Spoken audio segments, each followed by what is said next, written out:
నీవు మోకాళ్ళుని ప్రార్థన చేస్తే, దేవుడు చెప్పినట్లుగా నీవు చేస్తే, దూతలు కాదు, కెరూబులు కాదు, శరాబులు కాదు, గాబ్రియేలు కాదు, మిఖాయేలు కాదు, రఫాయేలు కాదు, ప్రభువు తానే నీ పక్షమున దిగి వచ్చి కార్యము చేస్తాడు అనే విషయం ఫస్ట్ గుర్తుపెట్టుకో. ఇది నీకు అర్థం కావాలి. అందుకే ప్రభు ఒక్కసారి దర్శించి వదిలేయండి నాన్న.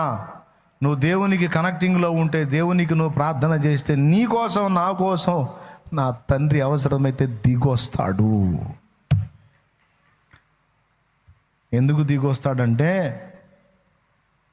చేపనే అంత సీరియస్గా తీసుకున్నాడు, అరచ పిల్ల కాకినే తీవ్రంగా తీసుకున్నాడు, పిచ్చుకను తీవ్రంగా తీసుకున్నాడు.